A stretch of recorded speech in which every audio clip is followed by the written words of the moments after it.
Hands work.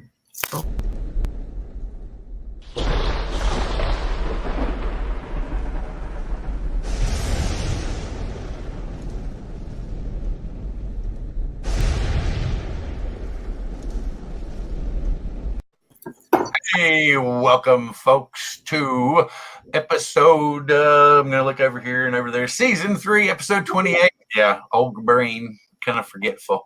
We're going to do another episode of color grading with Ethan Mitchell. This is going to be color grading 2.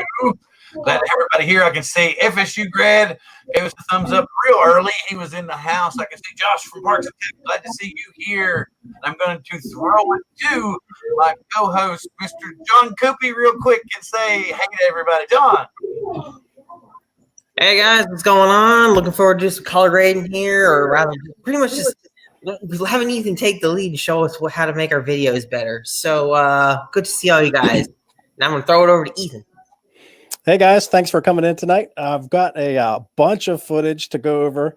I don't know if we'll get to all of it tonight, but we're definitely going to take a try at it. But anyway, thanks for coming out, and can't wait to get started. And so the way that's going to work is John and Bill are going to be monitoring the chat while I'm just going to be rambling. And so if you have a question or you'd like to see something, just put it in the chat so the guys can stop me, and we'll go over it for you. And with that, we'll throw it back to Bill. Well, I'm glad to see everybody here. I can see Steve Coots, one of our previous guests, is in the house. We're going to get Steve back on for a future episode. And Steve, as a matter of fact, kind of cool you were here. I was thinking about you when I was watching a video about the Skydio 2 today. A young man named Kyle, I believe he lives in Idaho, who does a lot of mountain biking. And he happens to be testing the Skydio. And Kyle, if you're out there and you're watching, please respond to that email, because we'd love to have you on next week to talk to us about the Skydio 2. That was what I was wanting to tell everybody about.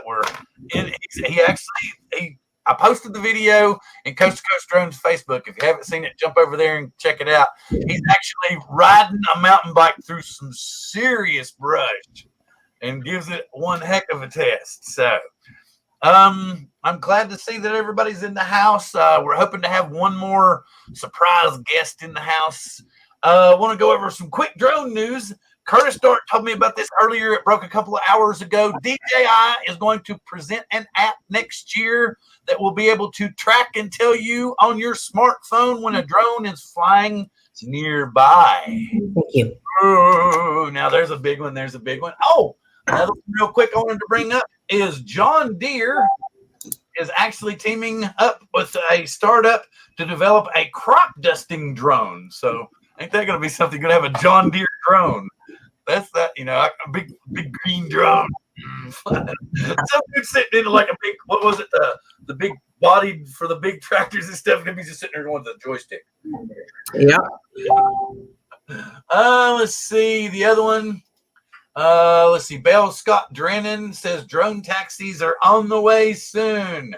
I can't wait. Put that out there. That was kind of cool. Did we talk about UPS and CVS? They're now delivering the prescription medication. Did we talk about that last show, or I can't remember? No, actually, no. We didn't really get into news last time, and I was going to bring up UPS like you were talking about. It's like the new age of delivery is about to begin with drones dropping off medical supplies at the University of Utah. Talking about Salt Lake City, you were talking about the companies widely known for the Big Brown. Talking about being up here in Seattle back in 1907. Wow. Did not know that much. One other thing I was talking to Ethan about earlier was that a company. Oh, hey, baby. Hang on just a second. Y'all jab for a second. She wants your music. Sure. I was talking about the UPS thing. So this month, I think it was the beginning of the month, November 1st or something, they delivered to 2 paying customers certain medications right to people's doorways. So this was UPS and CVS working together. That's awesome. I can't wait. I don't know. You get your prescription. You don't even have to go there. You just have a drone bring it into you. Mm-hmm. Well, it's great for a lot of, like elderly people that may not be as mobile, for them to bring it right to them. Yeah, to tell you the truth, it's nice. I'm sorry, I need to get Steve off there. I got a bunch of other people here. Roll through them. Film Sensei, Artco, Drone Shots, Greg, Ethan, Grumpy. Okay. Okay, now the other one I was talking to Ethan about. This one I would be sharing it, but we got everything set up good with Ethan. We had a little issue, so I'm not going to mess with that. But it's a drone company called Iris Automation, makes first of its kind FAA approved blind drone flight. And what it was they had a manned drone and this Iris Automation obstacle avoidance system on this other drone, and they flew them towards a moving manned object, and Iris Automation won 95% avoidance to the human failure. I think was 87%. But I was telling Ethan, I'm thinking if you're a drone pilot and you're saying I'm not going to get in trouble if I crash into the windshield of that car, it's gonna be hard not to do it because we've all seen those videos and stuff on TV and stuff. And that's about all the drone news that I found. I wanted to, the first one about the app, I wanted to credit Curtis Dart with because he was the one that found it. And so we just want to drop right into it. Sure. So, so guys, the footage that I have a footage from DJI Spark. I have footage from the Paradinafi. An Autel Evo, what else we got? The DJI Mavic 2 Pro, and we also have footage from a GoPro. And we also have footage from the original footage from a Mavic Mini too. So maybe we'll save that one for later. But anyway, let's jump right into it. First, I want to start off with saying the most important thing when you're shooting anything is getting good, proper exposure. That's gonna account for most of what you're doing. So we're going to start off with this first clip, and this clip is down in Charleston, North Carolina. This is from a DJI Spark, and so this is straight out of the camera, no color grading. This is what it looks like. And if we jump ahead, I want to show you what you can do with it. And this is, you'll see a little wipe, and that's after we've colored it. So going through step by step how we color this. First, what I like to do, and so we're using Final Cut Pro. The color grading tools that are in Final Cut Pro can be also found in DaVinci Resolve and Premiere. There are a lot of these are also, if you use LumaFusion on an iPad or iPhone, a lot of these features in LumaFusion as well. But first and foremost, what I'd like to do, I'd like to do what's called a color correction. So that's going to basically make sure your white balance is good, and it's going to take care of your exposure. So what I like to do is I like to bring up the scopes, and we're also going to bring up the color wheels. So these are already set. So I'm just going to go back start from scratch.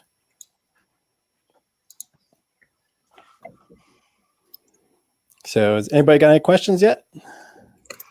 Everybody's just hanging. They're all talking right now, just kind of watching you and all. Oh, okay, cool. And Josh is talking to Brian, and Brian's talking to Josh. Right.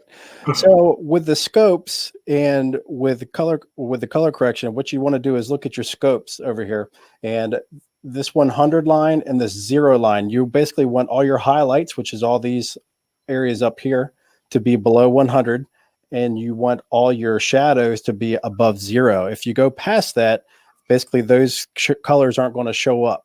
So basically, if you go below that, everything's just going to be black. If you go above 100 on the high end, everything's just going to be pure white. So basically, you want to adjust. These are the color wheels.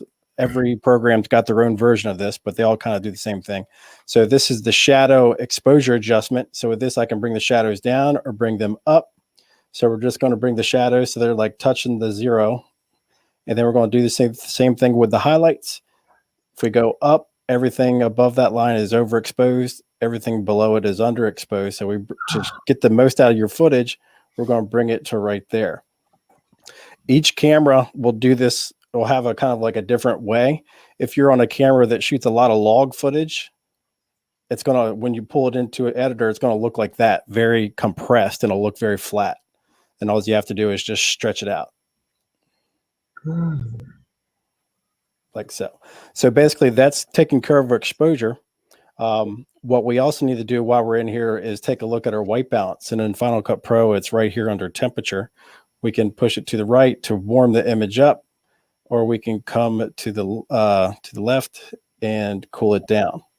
But this was actually shot right on the money. So I usually like to keep all my things around 5,000 Kelvin in the camera, just because if it is off, it's so easy to change it in post.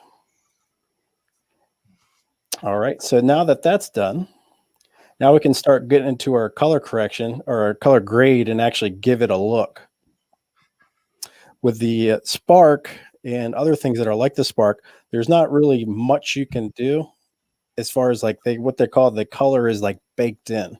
So you really don't have a whole lot of flexibility, but you can add saturation and really make it look good.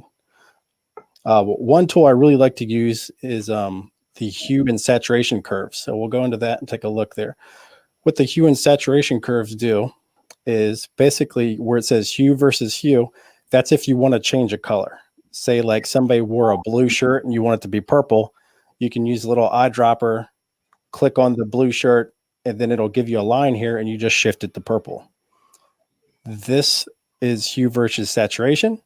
Basically, if you have a color that's like way too saturated, but you like everything else, you can pick that one color and bring it down. Same thing with if you have a color that's too bright, you can bring it down using the hue versus luma. And then this luma versus saturation, basically, you can make things that are in the shadows more saturated and vice versa. This is called, I like to use this one quite a bit. This is called saturation versus saturation. Basically, everything on this side is low saturation and everything on this side is high saturation. So what you can do is you can just pick an area and bring up, basically even out the saturation. So everything that's on the low end of the saturation side, you can bring it up and you can kind of bring the top down and it basically makes it more even. So I like doing that. And so we'll turn that on. And then finally for this one, what I've done is added some curves to it. I'm sorry, I had to throw bronze up there. I just moved the dials until it looks good.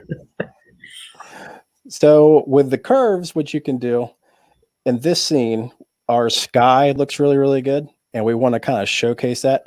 So what you can do in a situation like this to give it more dramatic effect, you can bring down all this stuff. So, you know, basically everything over here is a little bit more hidden. And right here is a little overexposed. So what I'm going to do is just roll this off just a little bit at the top end. And see, it has a much more dramatic effect. And so with that, that's about it. That's all I really would do with that one. Mic can go up a little bit. Was that again? This was the spark. Okay. So we start, and if you want to go back and forth to see what you've done, you click off your effects and then click on your effects. So that is the spark. How are we doing so far? Oh, I'd say drop-down menus are not showing. Makes it harder to follow. He's saying that that something about your drop-down menus are not showing. I don't understand. I thought they were. It looked like they were. Maybe not. Try clicking on. Maybe it's I need to look on the actual feed. Is that turned down? Let me make sure it's turned down. This is weird. It was like pause the show, man. I didn't notice that, honestly. I'm not sure what he's meaning. But yeah, it seems to be showing here. I'm seeing exactly what you got up here. Yeah, that's what I got. The rack. Yeah. Let me try. I don't know. Is it maybe I can cut the brand off? Maybe. Let's see all that stuff. Huh? Do what now? All right, continue. Just continue. Okay. So let's go to. All right, this is the Mavic 2 Pro. All right. So with the Mavic 2 Pro, my favorite color profile to use with the Mavic 2 Pro is HLG.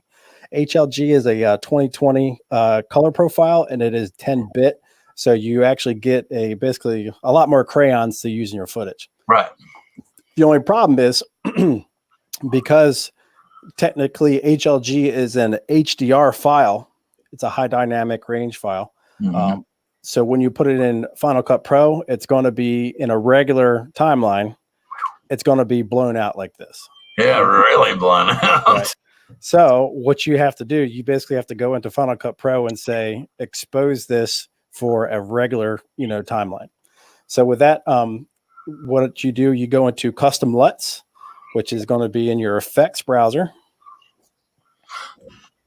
Oh. Just out of curiosity, anybody else that's watching this right now, are you seeing what all is coming up, his menus and stuff that are coming up? Because I'm not, I'm kind of not understanding what Jay is saying, because I'm looking at the feed over here and it seems like we're seeing everything he is. Continue, please, sir. I'll just anybody get us up. So with the HDR clip with Final Cut Pro, it recognizes that it's an HLG 2020 color profile, which is HDR. So it basically it's going to blow out the colors and the exposure. So what you have to do, you use a custom LUT and tell it that expose this for a regular timeline. So in my effects browser, this is my basically my favorites over here. You're going to go to custom LUT, which is also located under color. If you go to color, it's right here, custom LUT, and basically you're going to drag it onto your footage. Okay. Then that's going to pop up in your inspector. That's over here. And what we're going to do, this is basically a LUT pack that I picked up from the Film Poets. This is called SkyGrades Natural. And the key to this, you can use any LUT you want, but the key to this is where it says input, you're going to say you're telling Final Cut Pro, this is a 2020 HLG file. And your output, I'm going to put it on a 2020. So that's basically fixed our exposure right there. Any questions? No, everybody's just kind of agreeing with you so far. Okay, cool. So from here, once you with the HLG, and this is also the same thing that you're going to do for like if you're using the D-Log on the Mavic 2 Pro also. But anyway, you're going to tell it, basically you're telling Final Cut Pro that, hey, this is an HLG file that's a high HDR clip. I want you to output it so we can see it right. So this is what it does. From there, we're going to start with our color stuff. And with color grading in the HLG file, it's a little different. As you can see, like according to the RGB parade, this exposure is like way off, but it's not. It's just showing it that way because the computer thinks this is a HLG clip, which it is. So you can't really rely on your scopes to color grade this stuff. But, okay, and we've discovered what it was is Jay's like me. He just has Windows-based products. We don't have Apple. So I guess he wasn't he saw what we were seeing here, but he wasn't familiar with the menus and some of the stuff. I mean, I have a basic knowledge because it looks similar to what I play with. Mm-hmm. But yeah, some of it like I really don't understand the curves well. I don't understand scopes well. Sure. Sit here for another 45 minutes talking about it. I just don't understand curves at all, basically. We could cover that real quick. I just start moving them until I think they look good. And I'm colorblind as a bat, so I'm really overblown sometimes. So the scopes, we'll start off with the scopes. What the scopes are telling you basically how much of especially this scope is called the RGB parade. And basically it displays each color channel. It's going to tell you how exposed they are. So if this blue is higher to the 100, all the blues would be more exposed, like on the higher end, or blown out. And then see it right here. Here is 0, and here I got all this nonsense below it. So all these blues here are all clipped in the black. Right. So typically, ideally, if you're doing a standard color and everything, these 3 colors should all be in line. And that's what they call it's balance. It's a balanced image. But, if say like you're filming the blue ocean, you're going to see a strong blue. It shouldn't be balanced because that's not what it really looks like. So it's like I would tell everybody curve or the scopes are kind of just guidances. You don't have to go by them to the T, just use them as a guide. But anyway, for this, let's go. I'm going to keep moving right along. So we've got for this HLG clip, we've got it to where Final Cut's going to display it so we can see what we're doing. And so basically then I'll go into the color wheels. And what I like to do right off the bat is we're going to see if it needs to be white balanced. So this is where it was. That looks pretty good. Probably take it down just a little bit. I like to bring up the shadow saturation. Ooh. And you can really start to bring up the saturation, bring out the colors with the Mavic. But that's basically what I would do for that. But let's go out of here and let's throw a LUT on and see what we can do with the LUT. So anytime I like to put a LUT on, we're going to use the custom LUT. And then we're going to pick, like, let's try this teal and orange. That's a little too crazy. See, also, because we're doing an HLG file, we got to tell it this is in the 2020 color space, so it displays it correctly. Okay, yeah. So I get what Jay's saying was when you chose the sky grades, the LUT itself, he couldn't see the menu. Oh, But the thing about it is okay, I'm looking at the stream over here, and I can see it.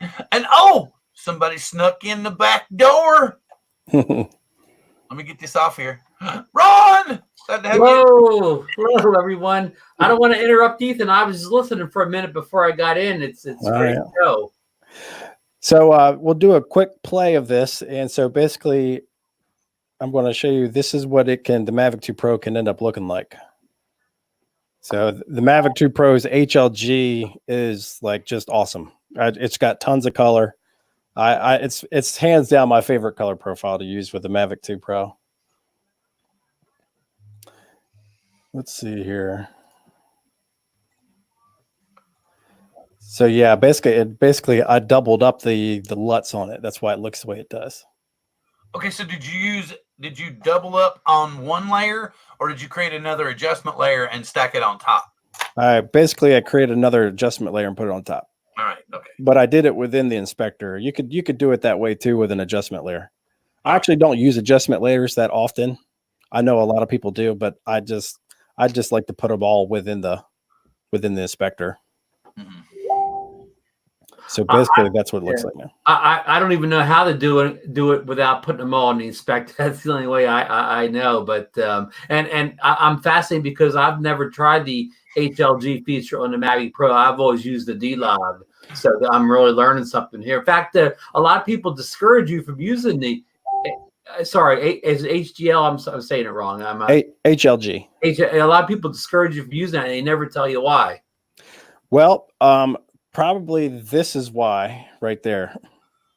So if you don't have some programs don't have a LUT feature where you can tell it what to output, and that's the key right there.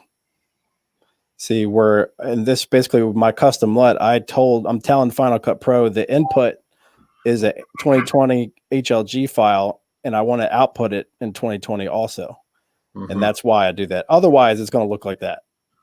Right. Okay. That's why they discourage you from using. Right. But the benefits of HLG is that, this is a lot more technical than what we're going to get into tonight. But the benefit of using HLG is down the road, when everybody starts viewing HDR footage and being able to view HDR on your phones and on every TV and whatnot, HLG is basically the go-between between the regular 709 color space and the 2020 HDR color space. HLG will display correctly on an HDR monitor and on a regular standard definition monitor. It'll display correctly. That's the benefits of using it. They developed it for HDR live television is what it was developed for. Huh. But it's got I just love the look of it. It's got a ton of great colors, and once you get used to grading it, everything looks gorgeous on it. So you much prefer it over D-Log? Oh yeah. The only time I like to use it D-Log over HLG if I'm actually say when I'm shooting weddings. I'll use D-Log just so the editor can match it up to their Sony cameras or to their Fuji cameras. D-Log is a lot easier to match other cameras. Gotcha. But as far as my personal opinion of have the most vibrant colors, HLG looks phenomenal. Right, that looks those fall colors look unbelievable on that on the screen there. Right. So I don't know. When you were saying inspector, I was thinking something really. I don't know what. So is it like timeline or? Final Cut Pro calls this section right here. This is called the inspector, and basically this is where you're going to layer all your effects onto a clip. So it's kind of similar to like After Effects or something like it, because it doesn't. I thought they have something like that on the side there. Well, yeah. Bill, it's sort of like, just like if you use a Lightroom for photos, you have all the stuff on that right hand side, like all your corrections and all your stuff. Like photo correction software to me. That's what I'm sorry. Thank you, Ron. Ron read my mind and spit it out for me. Seems photo editing software to me, because we're waiting on Luminar 4 indefinitely. We really want to see that sky replacement. Sorry, I just had to spit that out there. Yeah, I know. Some people, instead of like doing all these kind of things in the inspector, so basically this inspector that we're seeing right now, that's telling me all the effects that are in this clip that's highlighted in yellow. Okay. And I don't know if he's told this, Bill, but if you do something, you overdo something like it's too crazy, you can just uncheck the box on the LUT or whatever, and it goes away. It goes back to what it was, and you can click it again if you want it back. So you can have all this stuff in here, but you can unclick them all or one or two if you don't like the looks of it. So it's easy to look back and forth or compare. Do you agree, Ethan? Oh yeah. Yeah. Stuff has it's like an eyeball. Same thing. Exactly. With Final Cut Pro, the inspector also houses all your basically all the other attributes of the clip too. Like if you wanted to resize it, make it smaller or make it larger, you would do it within the inspector. If you need to fix the horizon at all, you would do it within the inspector. Right. And Bill, these things Ethan's doing now, they're always in there. You don't have to put them in there. They just come up by default. Right. Yeah. And then you can add things and create default menus with add things or subtract things that you would use more often. So yeah, okay, that's cool. Right. So while Marcus is here, you want to take a quick break from this and talk about what he's got going on?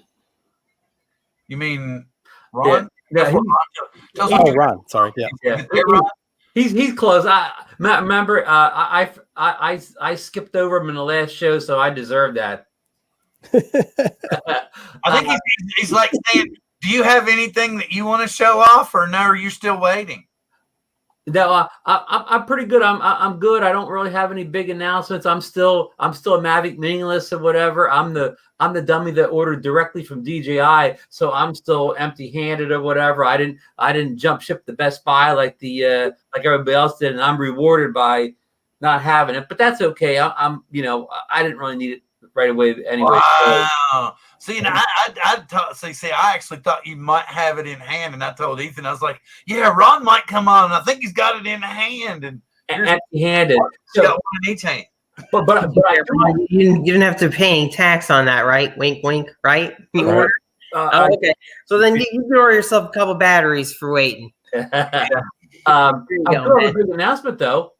Ethan mentioned Marcus earlier. He has discovered an issue with the Mavic Mini. It's called something like insignificant air or something like that. Anyhow, have enough power, man. It's like when he had it in sport mode and he was going forward full stick and up full stick, and it said insufficient power. Yeah, and he's not the only one that had it. He's contacted Billy Kyle, and Billy said he saw the same thing. So he's contacted DJI. Well, anyways, we made a short video about it, and that video will drop. Guess when?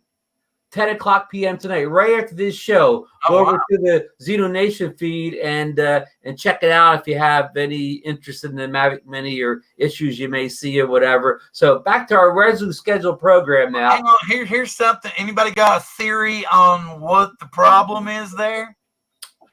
Well, battery not being able to kick enough juice when it's called on. DJI just said they're going to look into it, and they're going to go don't back think there's gonna be a whole to lot they can do, man. Not till they've reconfigure how they're getting that juice out of that battery. Yeah, it's probably the lipo or the what is it? The lithium ion battery. Yeah, and they can't get enough pull out of it to do it, man. For right now, Bill, all I can tell you is take it easy on the sticks. No sport mode. I don't have one. Well, guess what? Marcus said it happened to him today at the Snake River Canyon without sport mode on. Ooh. Well, the only time I've seen that on the Mavic 2 Pro is when I was flying out in Colorado, and it was we were at really high elevation and it was really windy. I got a low power or like motor overload. Was it warm weather or cool weather? It was cold.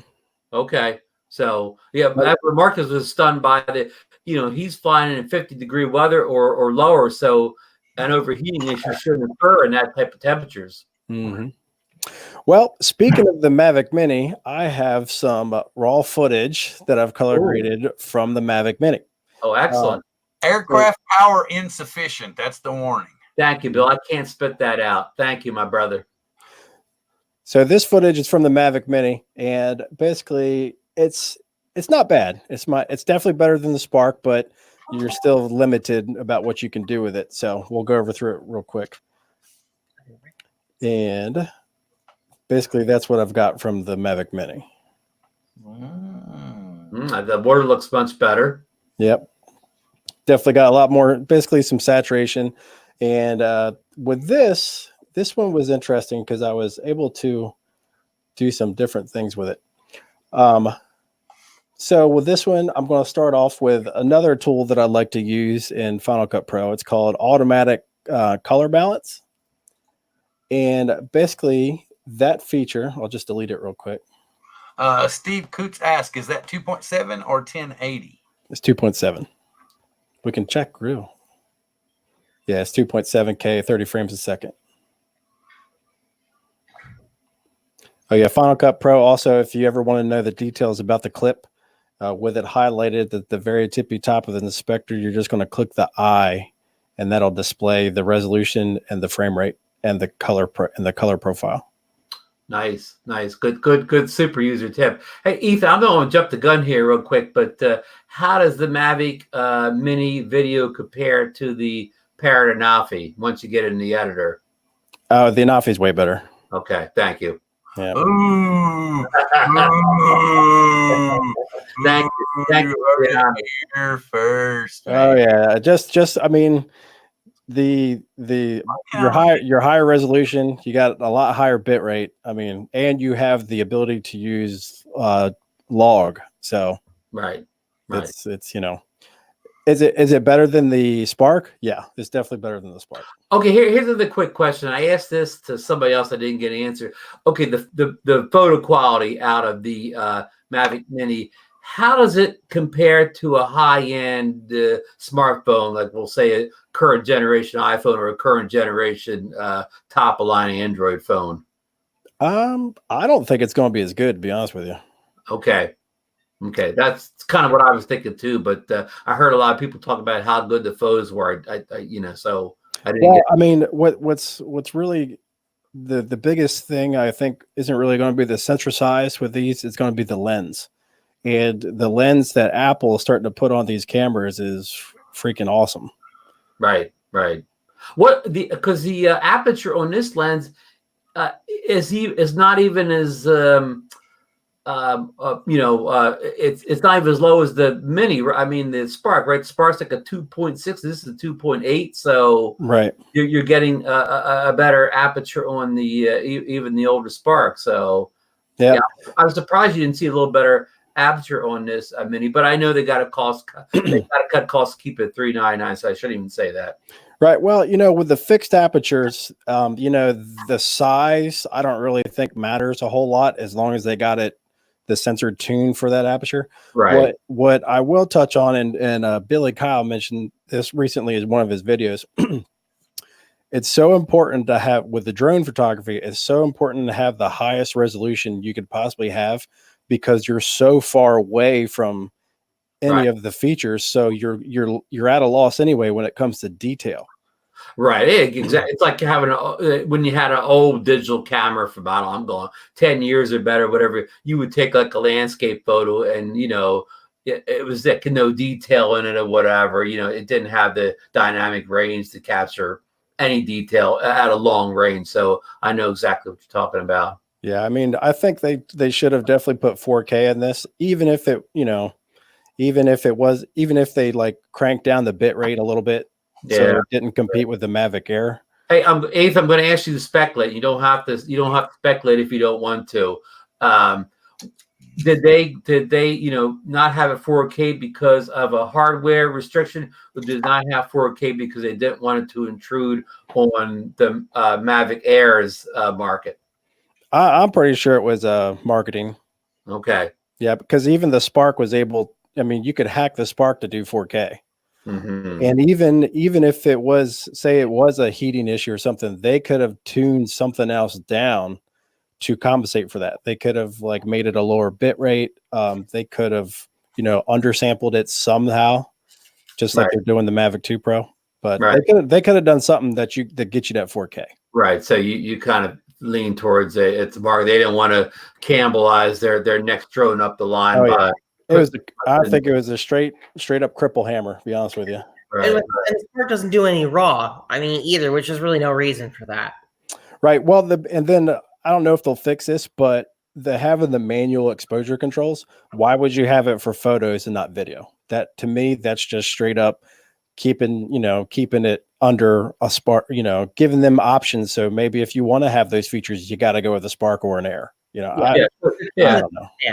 Yeah. Well, even photos. If I want to take a photo, I may still want to take my Spark out because I can shoot brackets and panoramics, and I've got all the features that almost any cell phone or whatever has now, and the Spark has it, and now the new drone doesn't have it. But again, maybe they're keeping these features away so they don't cannibalize on the Mavic Air. Again, we're all speculating here. Yeah, with those features, it could also be because they rolled out this new app. Maybe they intend to put them in. They just haven't done it yet.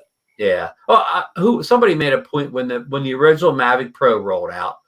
The video and picture quality wasn't what people had expected, especially when it came out around the same time the Phantom 4 Pro did. But about less than a year later, they rolled a big firmware update out, and the photo and video quality got much better just with a firmware update. Sure. Yep.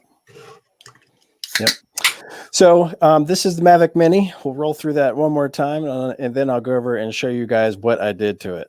All right. So what we did with the Mavic Mini, we actually color balanced it, and to color balance, we'll go to this. It's real easy. Final Cut Pro's got like an automatic feature in it, but I'll show you how to do it manually too. This little magic wand here, it's down here on the left-hand side of the screen. You click that. We're going to hit color balance, and we can see that it is obviously not right. It did not pick the right thing. So we're going to go where this says in the inspector, where that effect now pops up in the inspector. If we go to automatic and click white balance, it's going to give us a little eyedropper tool. And basically what I'm going to do, I'm going to zoom in on the snow that's up there on the top of the mountain. And I'm going to click the eyedropper on that. And now our white balance is correct. You're picking like the grayest thing in the photo, kind of. So it works with a gray card or pure white. Okay.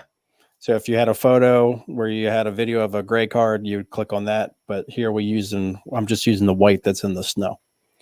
Good.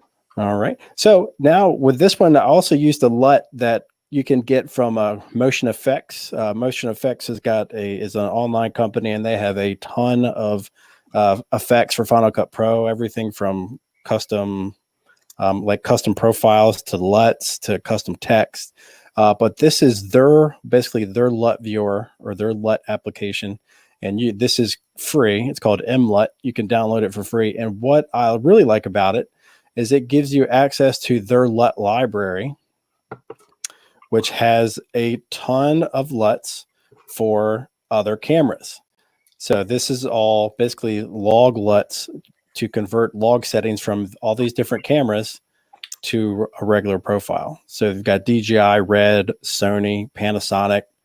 You know, you have access to all this stuff. And what I like to use is Blackmagic has a lot of really good ones that work well in a lot of different footage. So basically what we're going to do is we're going to click around and find one that works well for our footage. So basically I'll just click a few things till I find one that works well. So this one looked pretty good. Let's go with that.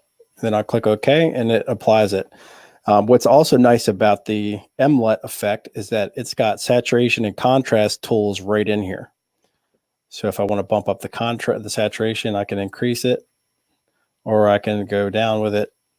Doesn't matter. I'll put it back to where it was.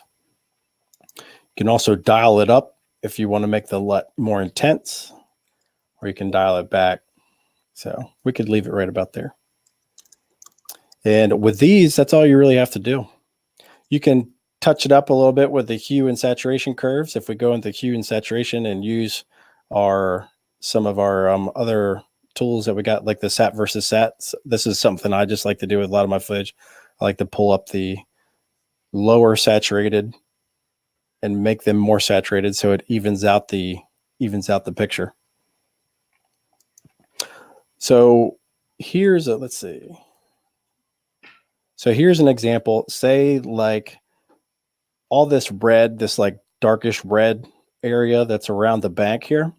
Say we didn't really care for that. It's a little bit too dark, but we like everything else. So we're going to use this hue versus saturation tool.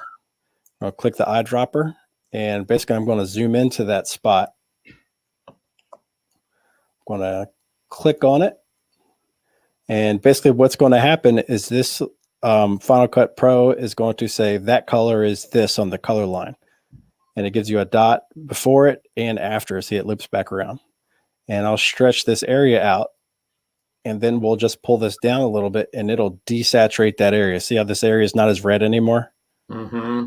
See, it goes up. But it's just going to affect that color area.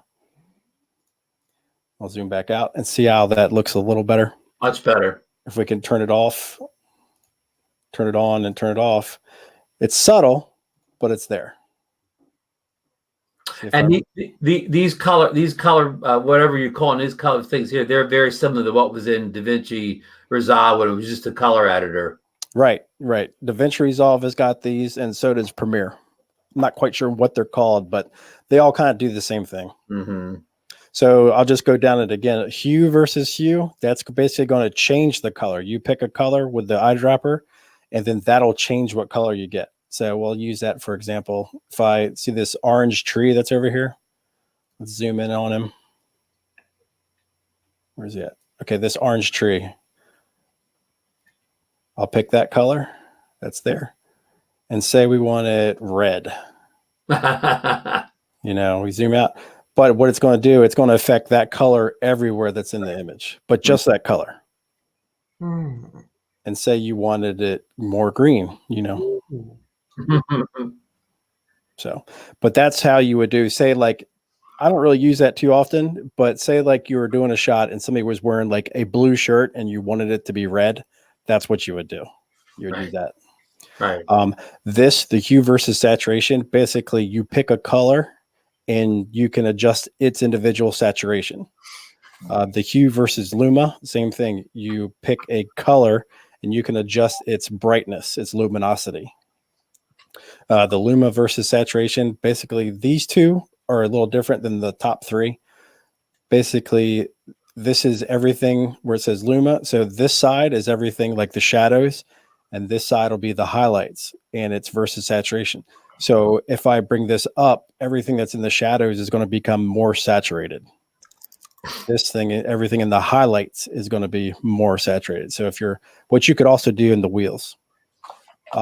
This tool is a little unique. This is saturation versus saturation. So everything that's desaturated, you can bring it up, and vice versa. Everything that has a lot of saturation, you can take its saturation down. The on versus orange versus saturation, this is how you would fix any kind of like, say your skin tones was way off. You'd use the eyedropper to pick the skin tone. It'll give you a line, and then you can adjust somebody's skin tone just with this one. So that is how that works. Okay, out of curiosity, don't you think just straight out of the gate that the Mavic Air, or excuse me, not Mavic Air, Mavic Mini is oversaturated? I think it suffers. Its saturation, I think, is okay. And honestly, saturation is really, really easy to fix. And just about white balance or the saturation, because every now and again I'll see it and it just seems to get blown out really hard. Well, that's probably the automatic exposure. If it's getting blown out, that's the automatic exposure kicking in and not doing something right. And there's no way currently, as far as I could tell, they haven't released a way to lock that. So that's an issue. Right. Of course, usually like when I'm setting my, things, I don't mind the video or even pictures being a little overexposed because I could take that down and post. I'd rather have a little bit overexposed than too underexposed. Well, and that also depends on what profile and what camera you're shooting in. If you're shooting on a decent camera where it's got log and you're shooting in like a log profile, yeah, you can fix it. No problem. Right. But if you're using something like a Spark or a Mavic Mini or even a GoPro, you're not going to fix it. Right. If it's overexposed, it's going to stay overexposed. But the thing that I've seen just with this footage here, with the Mavic Mini, it's too much contrast, and also it's way over sharpened. Like you probably guys can't really see it on this live stream, but if you zoom in, you can see a lot of like sharpening artifacts around all the details. And that's typical of a more inexpensive camera or right. any device, whether it be a phone, action camera, a drone, or whatever, is the over sharpening on the right less expensive gear. Which, it's like one of these things. If you want to like pull something straight out of the camera, upload it to like Facebook or Instagram or something like that. A lot of people do like that oversaturated, really, really high contrast. And, that's what they're playing to right now. On a small screen, that makes it pop. Right. Exactly. That's what you want to do for your thumbnails. You want to make them super saturated, super contrasty, so it grabs people's attention. Hey, I don't know if you have time, but Brian Singles from True Drone Reviews has a question in the chat. Sure. Bill, you want to get that up on the screen? He says, when I color correct, sometimes I get dropouts. The color will look good. And 5 minutes into the video, the correction will drop out for a couple of seconds. It sounds like a playback and rendering. Is it with Final Cut Pro, I'm assuming? He uses iMovie mostly, I believe. That's well.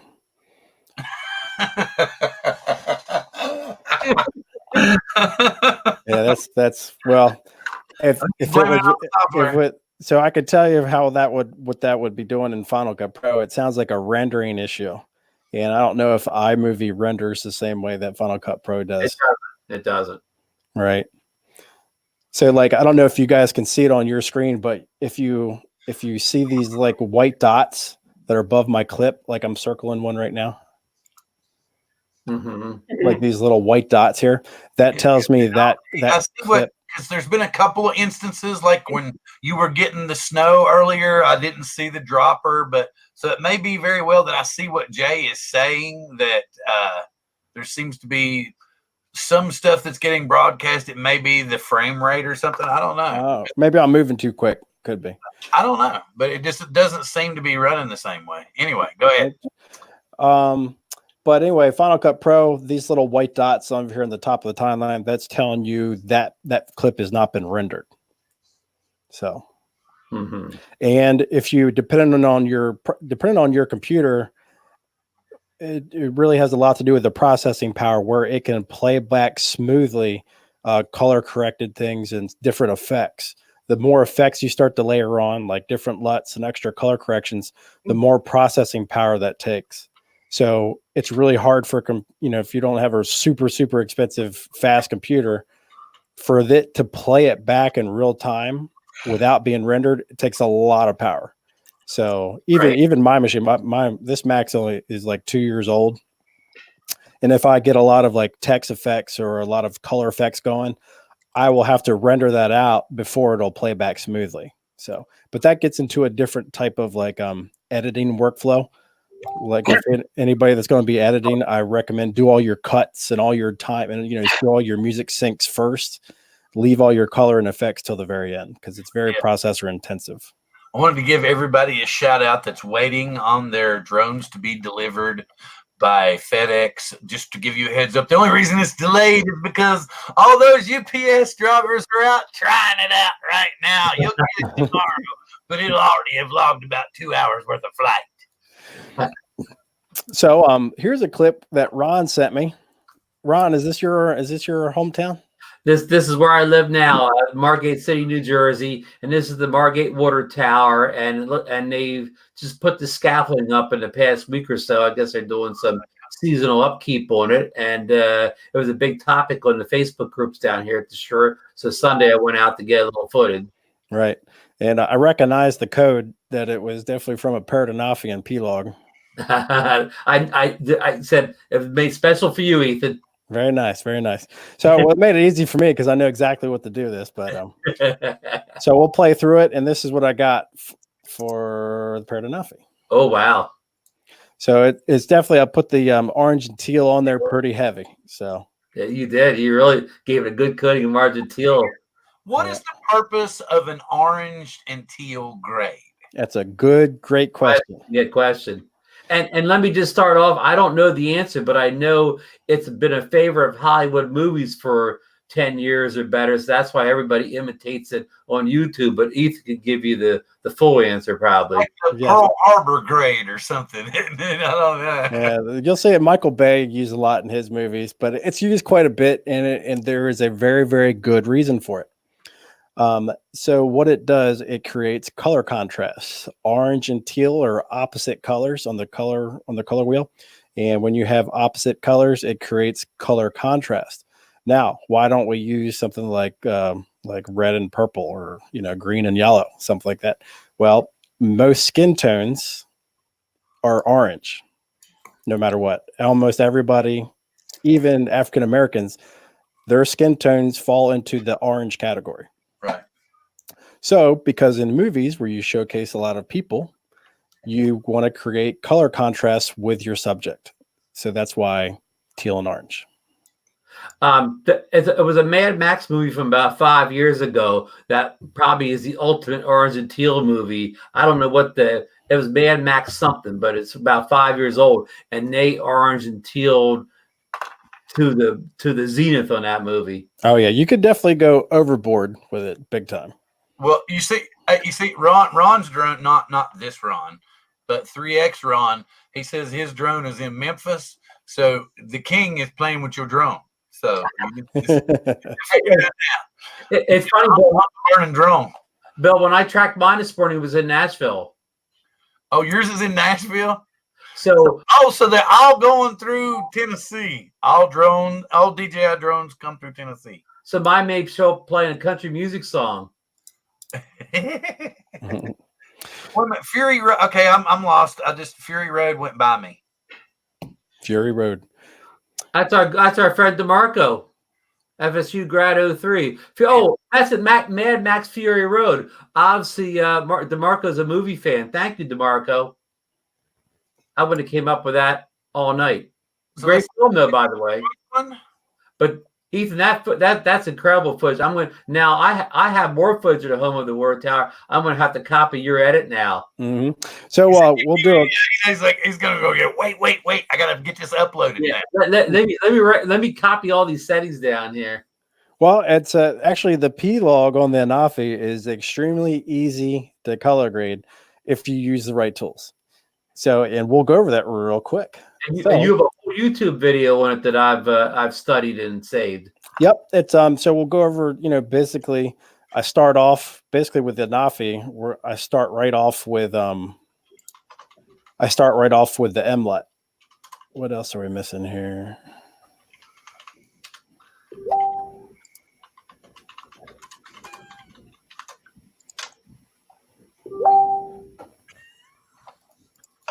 All right, so we'll just do a quick overview of this clip right here. All right, so with this clip, what I like to do, I like to throw on the MLUT, which is this guy. We're going to do that first. And the LUT that I use from the MLUT library is a Black Magic. the Blackmagic Film V4, that works pretty good. Also, the Film V3 works pretty good too. But for this one, we'll use the V4. Click OK.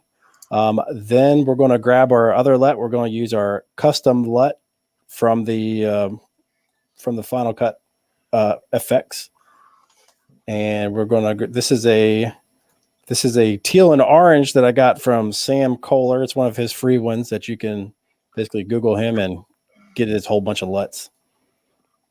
And out of the box, this is what it looks like. It's very, very kind of like super, super saturated teal and gray.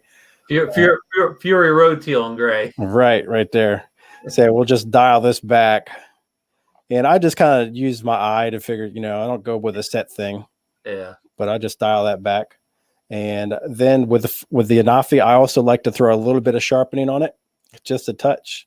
So if anybody's curious where sharpening is, if you go into Final Cut Pro under Effects, you click All, just type in Sharpen. It's under actually just distortion, but there it is right there. You just grab it and drag it on, and then it'll pop up in the inspector, and you just put it at 2. And where else are we? Let's bring up a color wheels, and I'm actually going to bring up some scopes for this. Scopes look all balanced, so we'll get rid of that. So just looking at this, I think the orange, like on the water tower, is a little bit too much, and on these like roofs right here. So what I'm going to do, I'm going to add some hue and saturation curves. We're going to go to our friend, the hue versus saturation. I'm going to click on the eyedropper. I'll zoom in. And let's go with this roof right here. Okay, yeah. So your eyedropper is stopping low. Is it just me or does anybody else? Okay, Corey. It's low, Bill. It's not just you. Yeah. Okay. So I can see Jay. We can see what you're talking about now. Some stuff it's like. Oh, I see. Yeah. Let me look at the live feed where my eyedropper is right there. Yeah. Yeah. I see that. That's what I'm clicking on. So that I think that's part of what was going on. Like we would be like looking at your cursor and you would click the menu and your cursor's over here and we're like, wait a minute, what is he doing? Right. So yeah, I can see what was going on now. All right. Got it. So this is my eyedropper. You guys see where it's at right now? Well, it changed to a arrow, but there it is. Yep. So I'm going to click on that roof right there. All right. And what that's done, that's brought up this line. Oh, see my cursors. Yeah. I got to look at a different screen. So that brought up this line right here. Okay. And what I'm going to do. Point? What's that? Is that the median point? Yeah, that's the actually center point of the color. All and right. then it gives you a dot to the left and to the right for basically a range. And I like to just stretch that out just a little bit more. All right. So what we're going to do, I'll zoom back out. And we're just going to pull that down just a little bit. Seeing it take some of that orange out. Much better. Much better. Yep. Seeing if we turn it off, you can see how saturated that orange look is, and take it off and it reduces it a little bit. And just for a point of reference, Ethan, there was a very warm, the sun was very warm. This was maybe less than an hour before sunset, and the clouds everything was overly warm that day. So, you're making it look better than it actually was because it was overly warm. Right. Yeah, my wife says that all the time. She's just like, it doesn't. She goes, it looks better than what it was. I'm like, well, that's the idea. So another tool I like to use in this hue versus saturation is I like to just bump up the low sats and make them a little bit more saturated, so it just evens everything out. And it's so subtle you probably can't even tell, but just something I like to do. Mm-hmm. While we're talking about the curves, this is the hue and saturation curves. I know Bill had asked earlier about color curves. So, and again, all the video editors have this feature. This first curve is the Luma curve, so that's going to affect your contrast or your exposure. And these are this is basically the red, green, and orange or blue curve, basically your different color channels. I don't really mess with these too much. Every now and again, I will use this, and everybody says put an S curve on it. Basically, if you click the center point and then you click a point below and above and just make an S. And as you can see, that just made all the shadows just a little darker and all the highlights just a little brighter. Nice. Actually, on Spark footage and the Mavic Mini footage, I actually put a reverse S curve on because they're too saturated, or there's too much contrast. Also, go ahead. We had a question real fast. I didn't mean to interrupt you, from Parks and Tech. Ethan said, can you explain scopes a little more thoroughly? Sure. All right. So, excuse me, Josh. Sorry, Josh. Josh. Pittsburgh Josh wants Ethan to explain more thoroughly. Right. Sure. Okay. So, scopes. This scope, we'll go over the different kind of scopes that you get. So, this scope is called the RGB Parade. You also have a Luma. The Luma waveform, basically this is showing you all the exposures. Let's see, the vector scope is a big one that everybody talks about. Basically, this is showing you the colors. This is basically telling you saturation. So the further the color is pushed out to these dots, to the outer ring, the more saturated it is. And you'll see there's a line. Let's see, I gotta look at my other screen. You'll see this line. It's that time. That's going right there. That is the flesh tones. So if you have like say you're doing have a person in your shot, you can zoom in on them, like crop down just to their skin, and you should see the color falling right on that line. And that'll make sure you know your skin tones are correct. Interesting. But yeah, I don't use this too often just because with drone footage, you don't really need it. I've never looked at it either, Ethan. Yeah, my go-to thing for the drone footage is the Luma waveform and the RGB Parade. So I'll go back to waveform. This tells you exposure, and you can, if we go back to our wheels, we can change our exposure. So this is the shadow wheel, and if we go down, we can see that waveform getting lower to the 0, or we can go below it, and basically all of our blacks are clipped now, or we can go up. So that's the Luma waveform. Basically, Luma is like your exposure.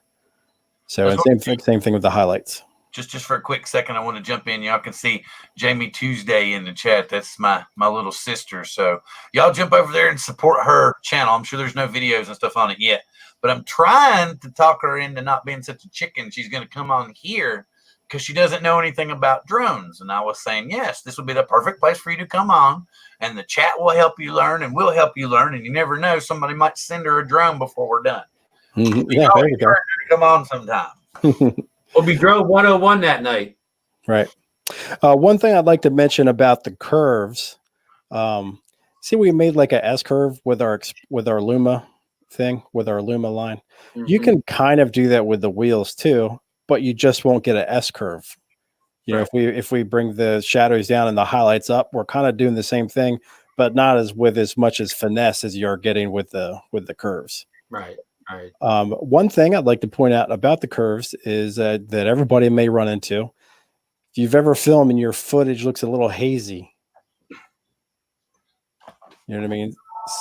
If your footage looks hazy at all, say it's just like a hazy day, something like that, what you can do is just throw a little S curve in it, and that'll get rid of the haze. Just like a little tip. Haze button in Lightroom. Right. Yeah. Basically, it's doing the same thing as the dehaze button in Lightroom. Exactly. Okay. Quick interjection here. I just wanted to say, I can see Ethan saying that, or excuse me, Josh. Josh is saying that what Ethan's going over, there's a lot to learn. Yes, there's a lot to learn. That's why we're doing these episodes. We'll probably do another one. We're probably going to, if everything goes now the way it is, we're going to do a money shot show next week, which everybody's going to love. And if not, we're going to try to get Kyle on, and maybe he can talk to us about the Skydio too. Either way, it should be very, very interesting. And I just wanted to say that, yes, don't worry about it, Josh. We're going to talk more about it. We're going to get more into it. And there the phone goes again. And let's see, Jay's went over and supported Jamie. But no, I was going to bring Jamie on just kind of be the I don't know, the layman input of the show. And plus we'd have a woman on the show that would kind of interject and make us a little more rowdy, I guess. I don't know. Rowdy. Go back to what you're doing, sir. Hey, Ethan, can I interrupt just for a Sure. second? This is for Josh. I mean, what Ethan's kind of taken us deep into the editing process now. But just to get started, if you had Final Cut, I mean, you could do all the basic stuffs and the basic corrections, and maybe you could find a LUT or two that you'd like to fit a lot of your footage. So you wouldn't have to go to this extreme to get nicer looking footage using Final Cut Pro. Am I correct, Ethan? Right. If you had like iMovie, or say you were editing footage with a say an app like Power Director. Power Director is a pretty good one. You can just get away with like, because they also have the RGB channels, and they also have saturation and luma controls in there. They don't have the LUT features, but basically you can do anything that you can do with those. You could probably do with a LUT. Or vice versa. Anything that you could do with a LUT, you could do with those features. It just takes a little bit more time, more finesse. Right. The main advantage of a LUT is, number one, speed and consistency.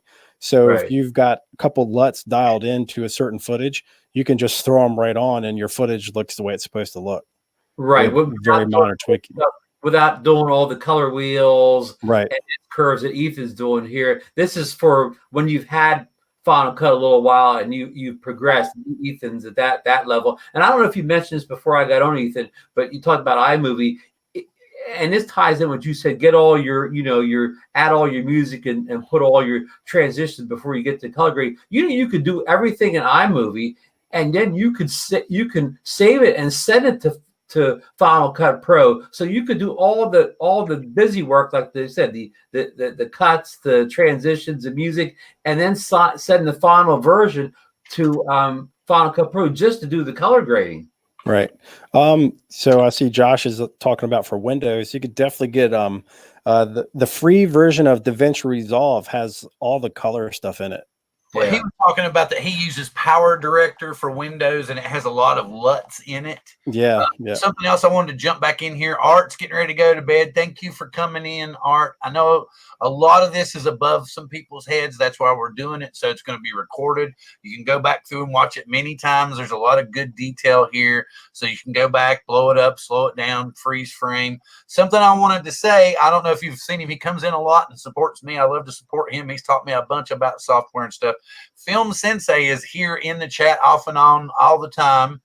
This Saturday, he's going to have a serious roundtable meeting with some of the big guns in personal FX and, smaller FX and stuff that have pretty good followings and stuff. So they're going to have a lot of discussion, a lot of talk about every FX known to man, probably color grading, a lot more stuff. So if you get a chance to go over and see him on Saturday, please check out his channel to check on that and get that going. Also, some of my favorite people are going to be there. I just wanted to slow things down for a second before I let Ethan take back over and see everybody in the chat. Now, if there's anything that you all don't understand, please just throw it up in the chat. We'll try to look at it. We'll make sure that we can target these things the next time we have one of these episodes. And don't forget, next week we're going to have Money Shot, which means your favorite shots that you like to take with your drone. Settings, what pictures, what views, what angles, all that stuff. And back to Ethan. I was going to mention. Go ahead.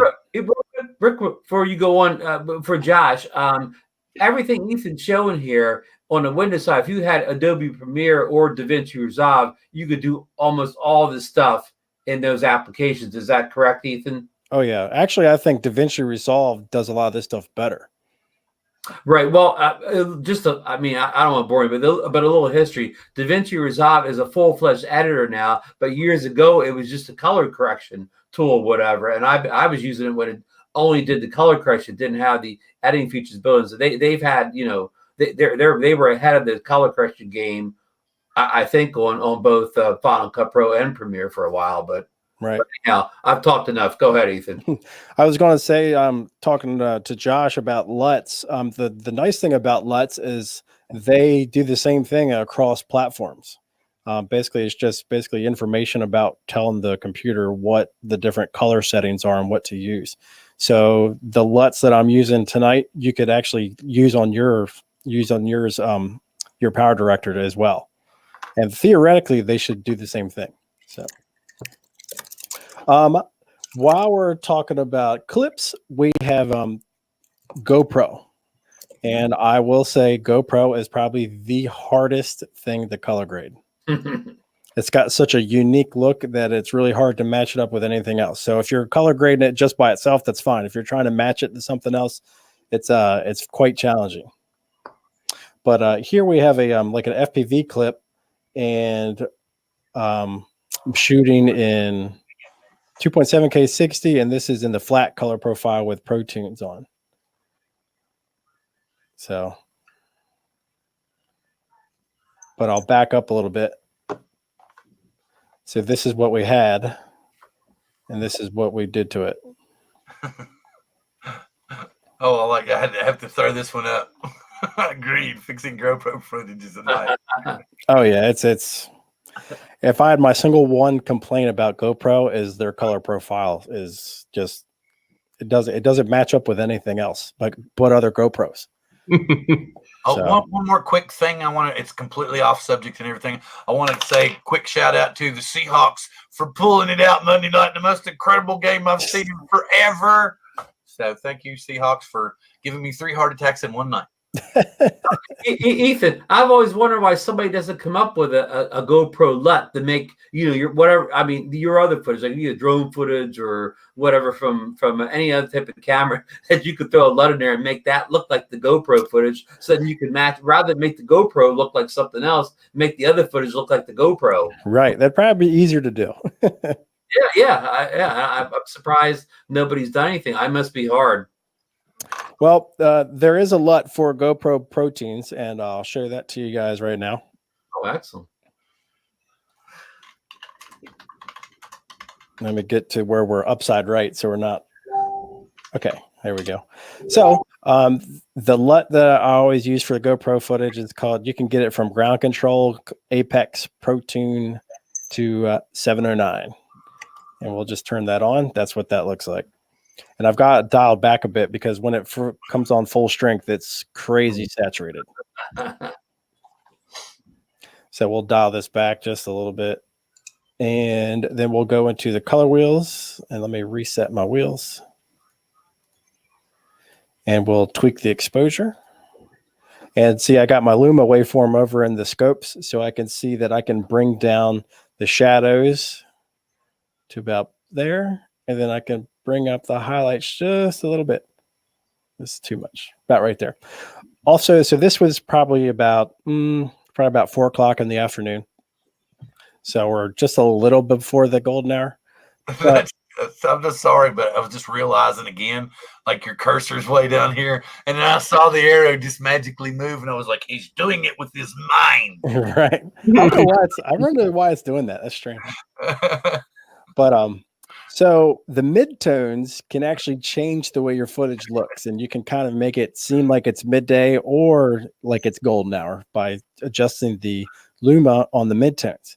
So if I bring this up, right, see that kind of washes all the midtones out and make it look like it's more like midday. But if you bring them down a little bit, you can make it look more like that golden hour. You can also fake the look of golden hour with your temperature, warm things up just a little bit. And that's looking a little too saturated there. So let's bring down the mid-tone saturation just a little bit. So okay, another thing that I had heard before, is it true that blue is the easiest color to blow out? Oh yeah, yeah. Just because it's the sky, and usually the sky is the brightest thing in your image. So which is the sky is blue, yeah. So that's why. Because I'll get my colors looking really cool, and to the point that I'm almost having a flashback to a Grateful Dead show. And then I'll look at my sky and it'll be archived all to hell and gone, and I'll be like, Yeah. I tend to always, whenever I'm shooting drone footage, I always have the histogram up, and I'm making sure that we're not clipping anything. Exposure is the number one thing. Even if you're underexposed just a little bit with depend on the camera. If you're underexposed just a little bit, you can always, you're more likely to pull out something out of the shadows, detail the shadows, than you are to recover highlights. Now that's not with everything. Some cameras are the opposite. So I want to jump back in real quick. Yes, I know I've been doing this a lot, Ethan. I know, but I can see that Jay Santiago was talking about Steve Cooch's channel and how much he likes his stuff. We've had Steve on before, and Steve here recently has been posting a lot of videos about the Mavic Mini. And I have to admit, I've been giving him a hard time in the comments about, hey, I thought you weren't upgrading, but apparently, I don't know. Do you all think they're going to open up the manual controls, or do you think they're just going to play with it and leave it automatic? I really don't know. I hope they do. I I think we'll see more manual controls in a future app upgrade, I guess. Or at least maybe an exposure lock. See, he's like, nope, I'm not. I mean, hey, I would love to have one. And if, I got to wait, I'm going to wait until I see one in the store and it goes to, because I'm going to, this is my good friend John Cuppi talking to everyone. I'm going to let it go through a firmware update or two and get it cooked in the microwave, and then I'll take it out and get it. There you go. Oh, it's okay. I'm sorry. It's not an upgrade. It's a compliment. Yeah, and that's true. I guess it is an excellent compliment to the Spark because they're both mobile and you can throw them both in a pack and take off, man. Oh yeah. Yeah, I mean, it all depends, on, they're obviously they're marketing this drone and people that don't have drones by, making a simplified version of the app. So whether they ever, and again, this is all just their marketing. If they ever think that first time drone user, Instagram type person wants a little bit more controls, I think it's a good chance to add to the app because they'll get feedback on the app and even not drone heads like us, but just regular people will say, "Oh, I wish I had this and that, whatever." And I think they'll add it. Oh, is that the Mavic Air on set? Yeah, the one that I always give it a hard time about and saying I shouldn't have got it. I should have kept my Spark. Our good friend Steve makes a good point. He's saying, he says it's not an upgrade; it's just complimentary. Yeah, and it's 750G for him. It's a big deal in Canada. It really is. I mean, it's the difference between having. Remember, for you guys who don't didn't see the last show in Canada, if you change a prop legally, you have to have a copy of the manual. Oh, yeah, I forgot about that. Oh. You got the right. I changed the propeller. I mean, there's some. Basically, it's like they copied and pasted the maintenance record keeping for a full-fledged aircraft, and they made it apply to drones. So at least under 250 grams in Canada, you don't have to do that.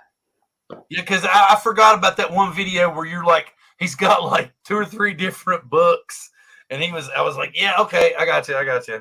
Oh, yeah. I think it was just, I wasn't trying to really say that, no, it didn't make any sense. I was just, because I remember when we were here, and you were talking, no, I don't really have a use for it. If you feel like you owe Ethan money, you can donate to him anytime. Yeah, right. Hitting his GoFundMe up there. Okay. Ethan's gonna open his wallet right now. Hey, I got an idea. Tell you what, Josh, just send that Mavic Mini straight on over to Ethan. He'll test it out for about a month. Call it square. Exactly. Yeah. If you feel like you owe him money, man, give him your money. Hey, we could trade an FPV drone for a little while. I'll send you an FPV drone, and you send me the Mavic Mini for a few weeks. That's good. Oh, there you go. There you go. It's still under 250 with the SD card installed. That had to be one big SD card. But did you hear, John? If you put that, that thing you can put on top of it, where you could draw on top of it. If you put that cover on top, that puts it over the weight. Well, I mean, I know the prop guards do, but technically you're inside and it doesn't matter. Right. So. That was the whole idea, I think, with the prop guards, is that they kind of thought that, people are not going to fly outside with those guards. They're only going to fly inside. And then I guess in Canada, is it the same? Actually, I don't know that when it comes to their airspace. Is you're inside of your house. Oh, wow. 248 without an SD card, 249 with. Oh, so DJI is smart. They think of everything. Right. Yeah, I think I definitely think it has potential, but for me, and I know some people say they don't film in 4K, it's only 1080p, but it's every other drone I have has 4K. So For me, it doesn't make a lot of sense. But I mean, but if you need that if you're in an area where you have to have that 250, makes that, that's huge. It shoots for a lot of people. I'm not gonna lie either. I say 4K is not necessary, but I'm still gonna go out there and film 4K on my Mavic just because I can. Right. I mean, it doesn't matter if later on I might upload the video as 1080 to YouTube, or the fact that the majority of people watching my video are probably gonna be watching it in 1080 anyway. I'm still gonna go get the 4K footage. Right. Or if you, for whatever reason, you don't want to deal with the 4K because of file size or anything, you can always turn it down. You don't have to. Yeah. You have that option. Of course. But just because of the distance, it's so, to get those details, it's so important to have the highest resolution possible.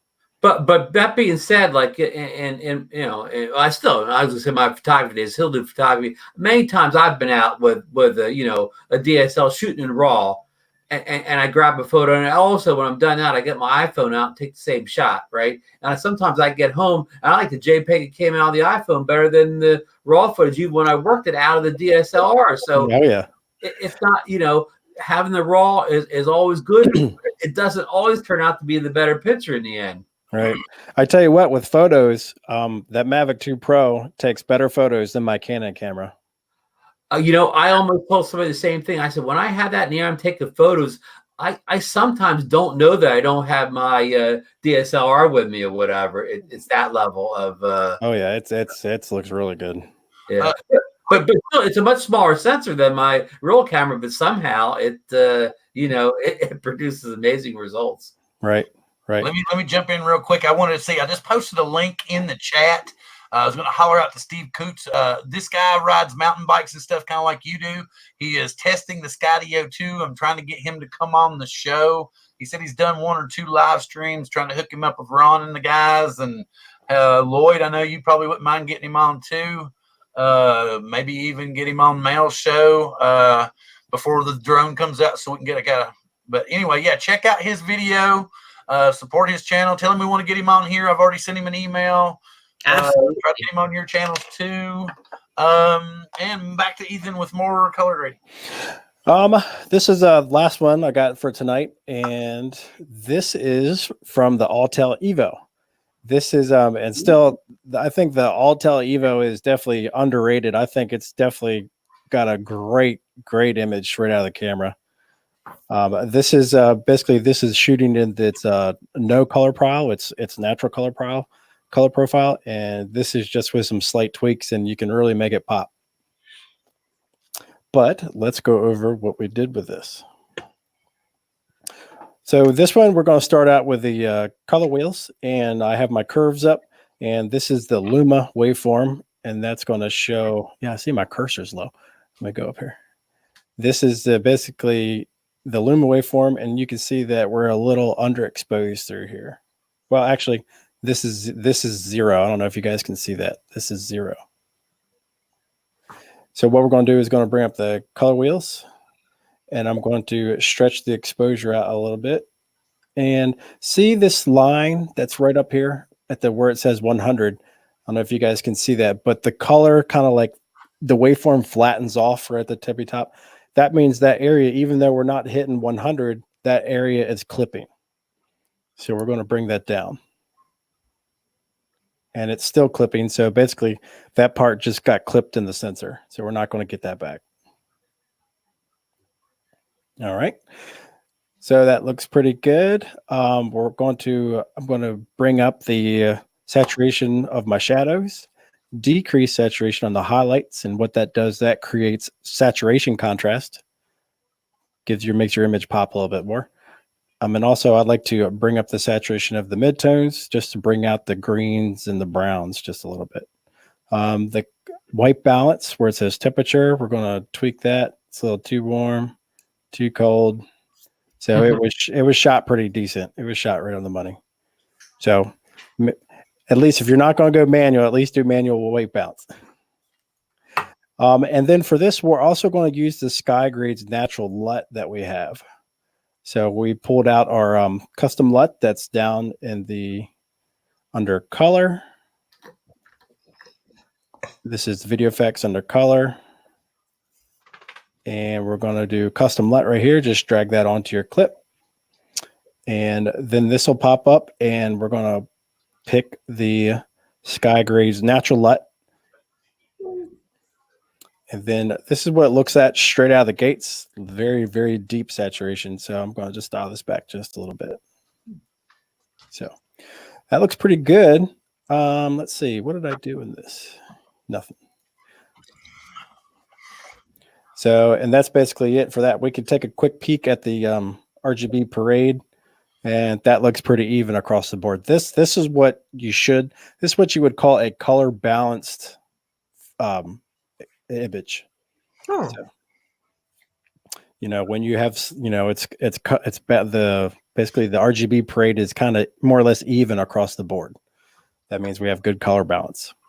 But like I said, depending on what you're shooting, it's not always going to look like that. So don't always try to force it to be like this.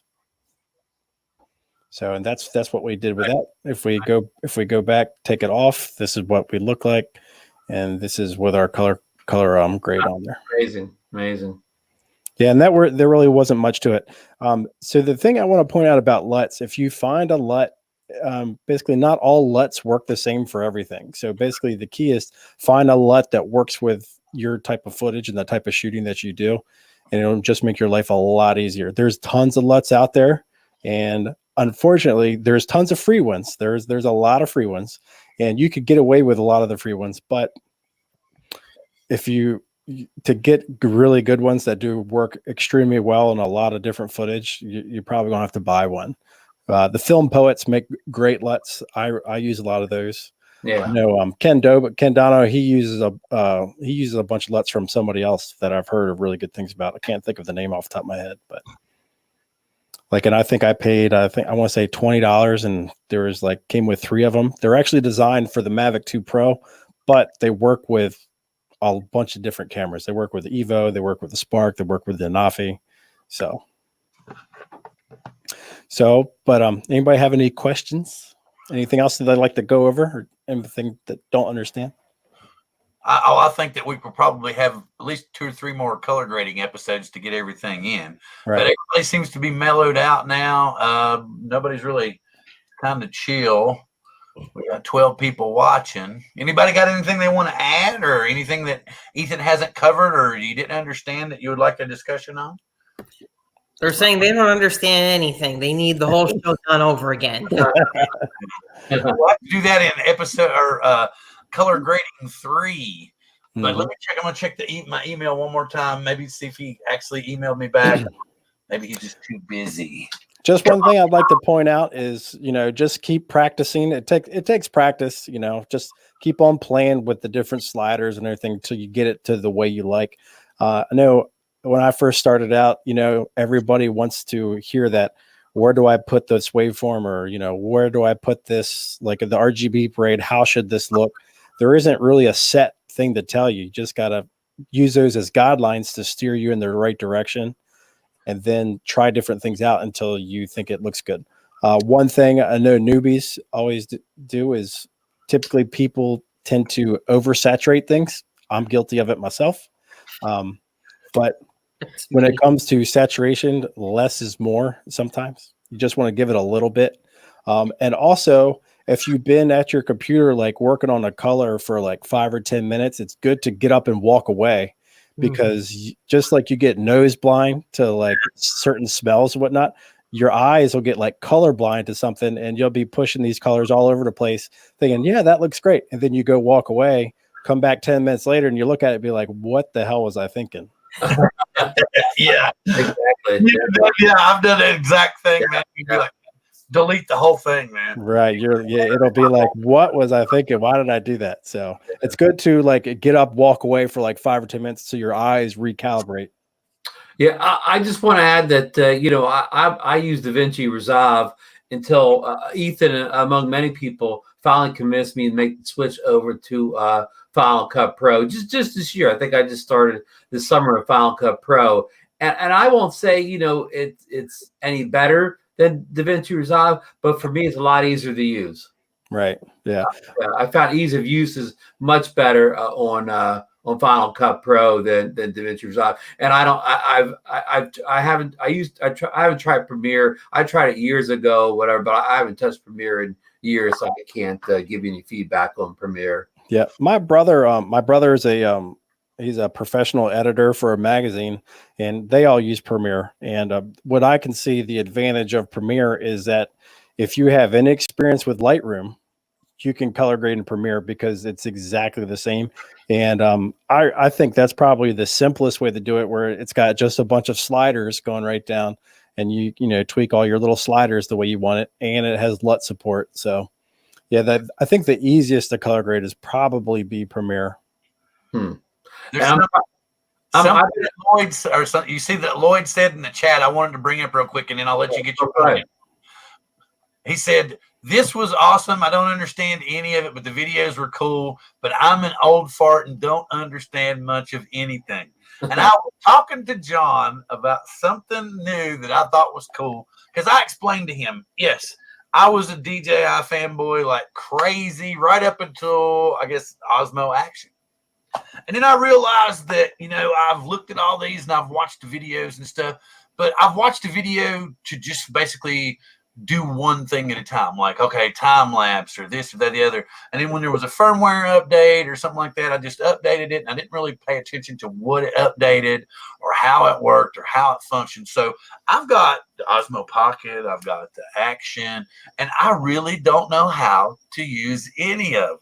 Not properly and not fully by any means. I actually don't even know the fundamentals of using a camera.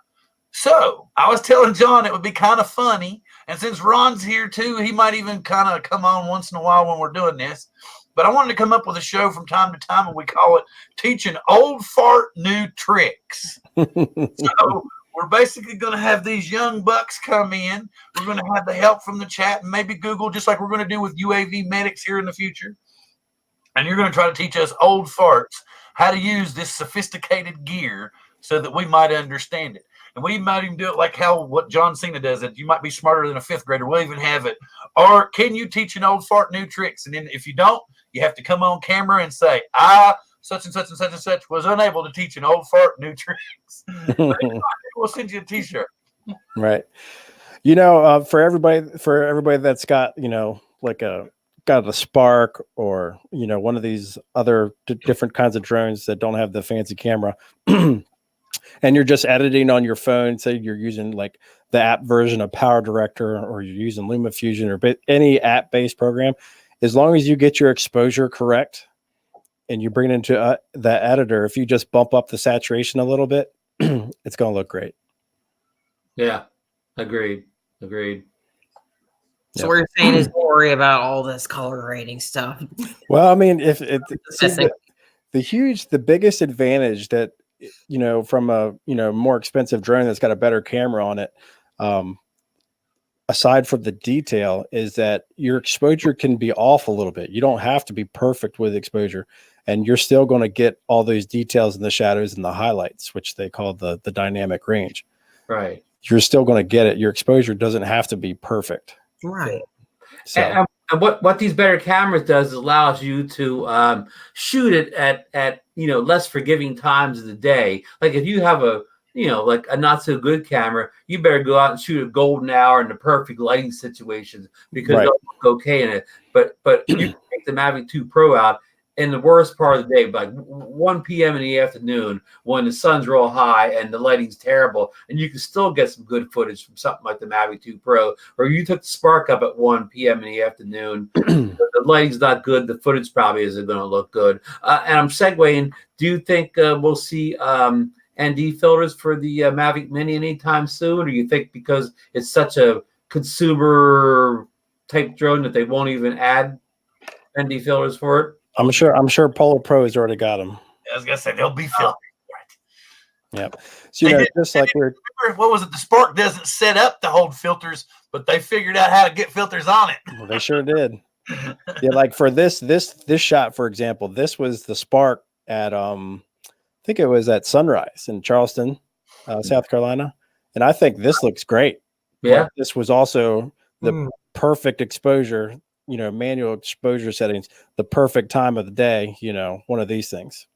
Right. So, and it does a great job. And even, which I was really surprised about, if I bring up the shadows, you can still, let's see here, where we at? So, which very surprising just to see the dynamic range here. If you pull up the shadows, you could see a lot of information still in here. Mm-hmm. Or right, yeah, this area right here. Yeah, yeah, you're right. Which tells me, it's the sensor's getting that information. Well, I'm glad you brought up, because when I do get the mini in, I mean, everybody's done a million unboxings and flight rate tests and whatever. What I'm going to do is I'm going to basically focus in on how it compares to Spark's camera quality, pictures specifically, and then photos next to see how much better or worse it is. Like in photos, it may not be as good as a Spark. Yeah, I think Billy's video he just posted today, I think he said he likes the photo quality on the Spark better. Yeah, I'm going to really test that out. Yeah, which I really think hopefully they'll unlock the Mavic Mini, but we'll see. Yeah, the whole point is they need to unlock that sensor, because the Spark had access to the 4K photos, and I mean, right. it takes phenomenal pictures. Right. So there's no doubt about that. And that's another point to like what Steve was saying. You can put the Spark up in the air, and it's basically a stellar DSLR in the air. And then you've got the Mavic Mini that can get you up to 2.7K footage for your cinematic needs, with the inclusion of your 4K photos taken with the Spark. So yes, they do complement each other very well. Yeah, and also you get the longer flight time too. So that's a big one. Yeah. I'm still wondering about the issue with the insufficient power thing. But you said it happened with the Mavic 2 Pro before? Yeah, I've had that happen. But we're talking sport mode, full stick up at like 8,000 feet elevation in the mountains with high winds. Oh, yeah. Okay. So Right. Steve asked me if I ever do get into really fancy and mask areas off like the sky and color grade. And the answer is yes. Yes, I do. And if we could. Well, see, that was something I didn't bring up either. Like, you've got each individual clip. You can go as far if you've got some kind of drastic change or light change. You can actually cut the clip right there, do a separate grade on the prior area that you're having with, and go right back into the other one. And it will pretty much go through seamless as long as you fade the grades in okay, or you can do an adjustment layer, but that would just be me. Okay. Yeah, there's several different ways you could do it. You could do it with adjustment layers. You could do it with different clip, but yeah, it's got to be really off for me to do that. Like on some of the wedding videos I've done that. But we're talking, like professional. They're paying me, so I've only done that like once or twice for like YouTube videos, and it was where the color just got like it usually happens over water because of different reflections. Oh, me, I hooked you up with that. He's like, yeah, he's gonna send you the Mini. Right. So yeah, man, he'll send you something, man. He'll build you a 5-inch, but you got to get your own TX. Right. But yeah, I definitely masking, you can get real crazy with masking. That's the only thing I don't like about it, because usually if you're doing a color mask in video, it's going to be moving. It's not going to be in that one spot. You got to track the whole mask. You got to track the mask with keyframes or whatever tracking software that you may have. When that's going down a whole different road that can be a real pain in the butt. That's something else too that HitFilm, they've really jacked it up recently, because it's got Mocha in it for tracking. They just hooked up with the Foundry, so there's a lot of power coming in HitFilm for people who haven't checked it out. I would like to learn node-based software a little bit more, so I could get into DaVinci Resolve and stuff like that. Maybe do some 3D stuff, but those are different days and different times. So right. I want to check with everybody. We've already been on for 90 minutes plus. I know some people may have some things to do. We've all had a busy evening, so I'll run around the room and see if everybody's got anything to do, if they want to take off, or if they want to continue. John, Ron, Ethan? I'm good. I'm all being here. I'm good. So my question is, I'm kind of wrapped up. What else would you guys like to see? Bill, John, or Ron, or the chat? From Well, Final. you've got different aspects of Final Cut Pro beyond the color grading that you could use the Ron footage to show more aspects of what you could do with Final Cut Pro. Remember what we were talking about with that? Do you know any specifics that you had in mind when you mentioned that? I'm trying to remember.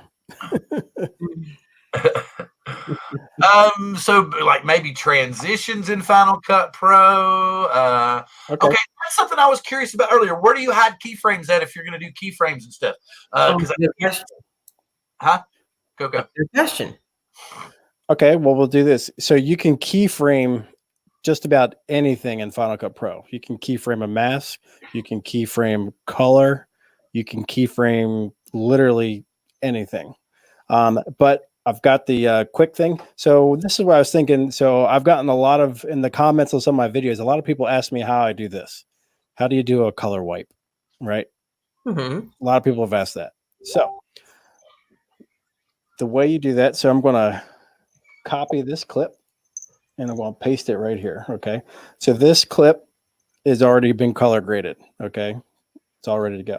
So basically what I'm going to do, I'm going to copy it again and we're going to put it on top of itself. Now this upper clip, I'm going to turn off all the color corrections just so it's showing our straight footage. Okay. And whatever's on top is what's going to show. Okay. That's the way Final Cut works. All right. So with this, with our top thing, we're going to add a mask. And what I like to add, I use the draw mask feature. You can go down to masks and right under draw mask. So we're going to drag that right on top of our clip. All right. Then what I'm going to make this so I can see the whole thing. So with our draw mask selected and this little ink pen that's to the right, see right there, it gives me a little thing. Sorry, my thing's below, but I'm drawing up here. I get it. But basically, and you can draw whatever shape you want with your mask. But basically what I do is I do this. So we're going to dot there, dot there, dot there, dot there. And if you hover over the last dot, the cursor will change the circle so you can complete the line. So now that we got our mask, we're going to set our keyframes. So I'm going to let this play and I'm going to stop it right there. Okay. So with our playhead at that point in the video, I'm going to go over to my draw mask feature and I'm going to open up the transform option. So I'll click this little arrow that brings down the transform position. Basically, transforms is the location of whatever you're doing. So in this case, it's our mask that we just drew. Okay. All of our keyframes for everything are located all the way to the right of the effect. So this little thing that looks like a diamond that says plus, and if you hover over it, it'll say add keyframe, which it doesn't say, but it's there. So basically we're going to click that and that's going to add a keyframe. Everybody see that little diamond turn gold? Mm-hmm. So that's basically set our keyframe right there. Okay. Then I'm going to go back and I'm going to let our playhead play to where I want it to basically wipe across. And we'll say right there is where I want it to end. So we're going to go back over to our transform, set a keyframe, and then I'm going to drag this mask over here. So basically what keyframes do, this says at this keyframe, I want the mask to be there. And that if we click the arrow and at that keyframe, we want the mask to be at that point. And basically Final Cut Pro will animate the rest in between. So now when we play it, it'll go by itself. Just like that. So that's how you would do a wipe or keyframes. Nice. So very, very easy. Keyframes are really, really easy to use. It just takes a little while to get used to them.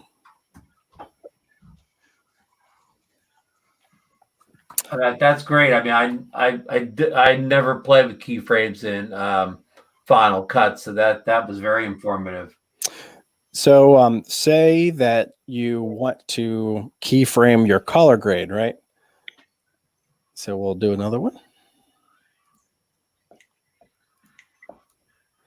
And say at the beginning of the clip, we want it to be totally blown out, right?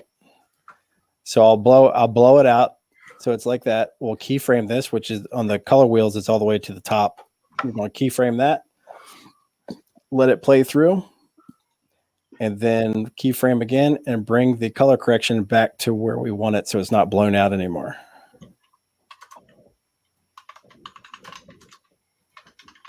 Right there. And if we let it play, it'll do that automatically. Nice. Nice. So yeah, it's how that works. Same thing. Quick thing. Say you wanted it to be black and white, right? From black and white to color. So to do black and white, we'll just take the saturation all the way down to 0. Keyframe that. Let it play. We want it to come into color right there. Keyframe that and just reset. Or basically bring our saturation back up. And then there it goes. That is freaking awesome, man. Nice. So yeah. Yeah, I'll make it bigger so you can see it now. Yeah. So that's essentially how keyframes work. Keyframes work the same whether you're dealing with color, a particular kind of effect, or say like you're doing with locations of like text. Basically anything you can keyframe. So that's keyframes in a nutshell. Mm-hmm. Yeah, keyframes very powerful. I can see Steve saying yes, easy peasy. Ron Brown saying you can do most of the LumaFusion. Mm-hmm. And I heard tonight, yeah. Yep. Thank you, Lloyd. You have a great night yourself, sir. Yeah, as far as like app-based editors, LumaFusion is definitely has the most like features that you would get with a desktop program.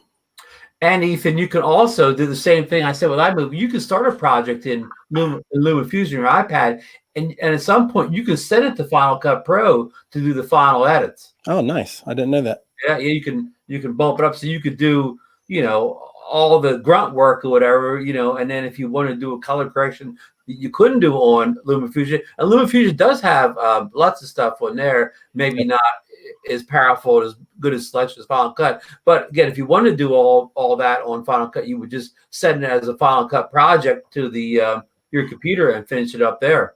Right. That kind of reminds me of like talking about the different editors. When me personally, what I think the hardest thing to do is learning how to use one and getting comfortable with it, because they're very different. It's just like going from like iPad to Android. They do the same thing. It's just knowing where all the buttons are that are going to make it do what you want it to do. Yes. Mm-hmm. That's the hardest part. So like Lightroom on iPad now. Yes, right. That was a big thing this week. Well, it's already. I got it on my iPad 4. Yeah. I think Premiere's got a mobile based program too. I think. I believe I believe they do. And it's not new. It's been around, a year or two at least. Right. The only problem I have with like app based editors is the screen real estate. So if I had like an iPad Pro or something, it probably wouldn't be too bad. Right, but the big advantage of the like tablet ones is they're pen based too, so that using the we'll say the Apple Pencil or whatever the Android pencils makes it a little bit easier using that pencil than the mouse and the keyboard. Right. Yeah, and also if you get using one of the great things I love about Final Cut Pro is that you can set up your own custom shortcuts on the keyboard, and you can pretty much set it up however you want. Mm-hmm. So that makes it go real fast. Right. Okay, folks, it's been almost 2 hours. I was checking again to see if maybe I'd heard from Kyle. No, not as of yet. So I'm going to go ahead and call it. We've all had numerous discussions about software tonight. We've kind of had not one of our, I guess maybe because when we get technical and stuff, they don't hang around as much. But I hope that this has been very informative. And anybody, please rewatch the episode because he's gotten out a ton of good information.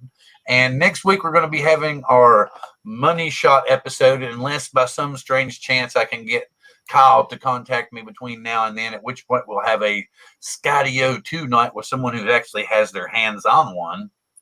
So please join us next week. Tell your friends, come back at the same time. I'm going to slowly pass it around the room. I'm going to say thank you very much to Ron Brown for coming in on short notice to help us out this evening. And I'm going to actually start with him to say his good evenings. And gentlemen, once we jump off the air, if y'all can stick around for a minute or two so I can say some things to you, that would be great. Ron. Thank you so much for inviting me on, Bill. Even if I wouldn't have been on the show, I'd have been watching chat because I really wanted to hear, what Ethan had to say about, his Final Cut editing techniques and everything. So again, I've been here one way or the other, but it was great being a part of the show so I could butt in and ask some live questions. And Ethan, I want to thank you so much for, doing that great demo of all the things, you've learned and you do in Final Cut Pro. And you did a great job with my my little video. I'm so pleased with it. Again, I'm going to copy your edit for my version of the full thing of the footage. So that's about it, folks. And, whatever you want. If Bill has, I already forget the gentleman's name on next week's Skydio guy. Who knows? By next week, we could have got our Skydio emails by then. That it's time to go ahead and order. So on that note, I'm going to throw it to my good friend John Cuppi. Thanks, Ron. It's always great to see you, man. I'm glad you came on the show. So, Ethan, awesome job. I honestly learned a lot. I want to say to the chat, there was a lot of information here tonight. I think this is definitely one of those episodes that it's okay if you watched it and you were like, whoa, that was cool, but I don't know exactly what happened. This is one of those episodes that's definitely worth a rewatch because there's a lot of good little specific information on here. I know I'm going to be doing it. That's for sure. Ethan did an awesome job explaining it, but there's just so much great information here. So, but anyway, yeah, Ethan, awesome job. Hey, thanks. And thanks everybody for coming out. I know we did cover a lot. I hope I wasn't too scatterbrained with it. And, but it's really not that hard. If you just, take your time and try it out, you'll eventually get the hang of it. Once you get the hang of it, you'll sail right through it. But if you have any questions, feel free to reach out to me and ask. If you have any questions on like your particular editor that you use, like, hey, how do you do this with, with Premiere, or how do you do this with DaVinci? Like, talking about the different things that you may have seen tonight, just reach out. Maybe I can help you through it and help you walk you through it. Also reach out to YouTube. There's a tons, and that's probably the problem with YouTube. There's a ton of videos on color grading and everybody does it differently. You just got to find what works for you. And more importantly, what works for the footage that you're doing. But anyway, thanks for coming out. I really appreciate it. And, I think we'll be doing this again soon. And with that, I'll throw it to Bill. And thank you very much. And I'm glad to have everyone here. I wanted to do something very quick that we've added in since Lloyd was here, and I remembered it. Thank goodness. This week's shout out goes to a surprise guest who showed up tonight and out of the clear blue sky. And I'm glad he's here because he has inspired all of us to become better creators.